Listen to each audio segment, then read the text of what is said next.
Bienvenidos a este video correspondiente al espacio de filosofía latinoamericana orientado por el docente Joaquín Darío Huertas.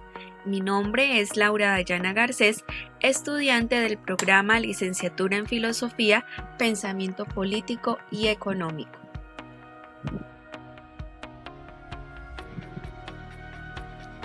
En esta oportunidad hablaremos de populismo y filosofía en América Latina, entendiendo que el populismo significa la entrada de Latinoamérica a la modernidad.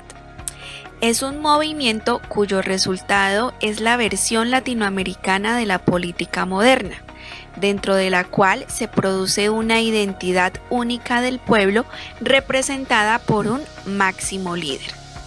Dentro de este movimiento también se conforma una democracia de masas, la cual se traduce en el pueblo como masa sustancial y homogénea.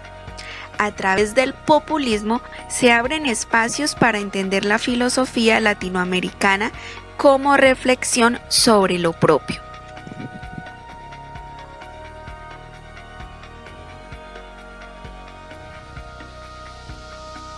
La primera categoría que hace parte de este populismo y filosofía en América Latina es el pueblo y la nación como categorías filosóficas. De este modo encontramos los planteamientos de dos importantes filósofos latinoamericanos que son Carlos Cullén y Enrique Dussel.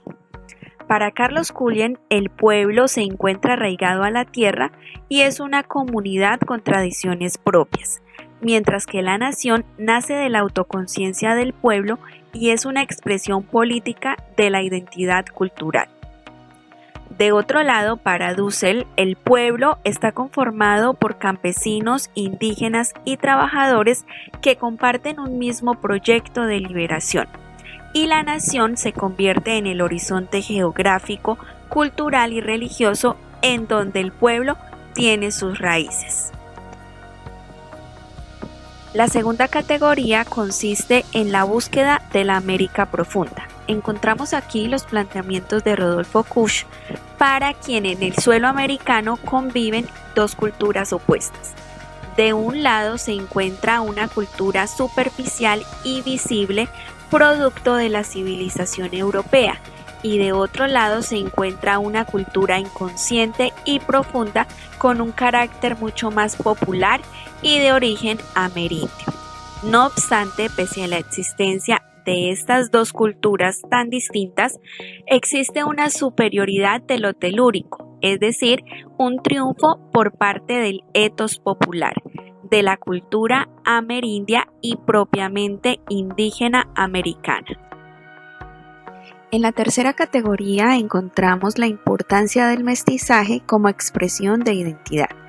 De esta forma hablamos de una intrahistoria americana producto de la experiencia del mestizaje.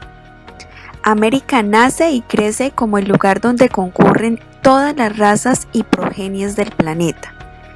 América Latina de esta forma se convierte en una unidad cultural, en un pueblo continente donde convergen las tradiciones, las razas, las culturas del mundo entero. La cuarta categoría hace referencia a la idealización de la eticidad americana. Se presenta entonces un idealismo del etos americano o de la identidad americana. La cristianización de los indios es la semilla de amor que preparará el advenimiento de la raza cósmica, y se considera que lo instrumental es aquello que viene de afuera, mientras que lo ético surge de adentro, es decir, de las entrañas del pueblo latinoamericano. La quinta categoría nos habla del malestar de la cultura presente en América Latina. Se nos dice que América Latina sigue siendo un filial de la cultura europea. El trauma de la marca colonizadora ha generado en los latinoamericanos un complejo de inferioridad y por ende la inexistencia de una filosofía netamente latinoamericana. Estos factores tienen su origen en la dependencia económica que aún hoy en día tiene Latinoamérica del continente europeo. Sin embargo, se nos presenta la reflexión filosófica como una manera de generar un pensamiento independiente y por lo tanto una cultura independiente de la cultura occidental. Finalmente, en la sexta categoría se nos habla de la necesidad de superar la nostalgia de los orígenes para pasar a una genealogía de la emergencia. Se debe tener en cuenta que el conocimiento de la identidad latinoamericana conlleva la responsabilidad de difundirla, enseñarla e institucionalizarla. La identidad latinoamericana es un espacio compartido por todos, sin importar ninguna distinción. No se trata solamente de buscar identidades, sino de comprender cómo esas identidades son históricamente producidas en nuestros territorios. Finalmente, vale la pena destacar que el contenido de este video fue extraído o referenciado en el libro Crítica de la Razón Latinoamericana, capítulo 3, Populismo y Filosofía, del autor Santiago Castro Gómez. Muchas gracias por su atención.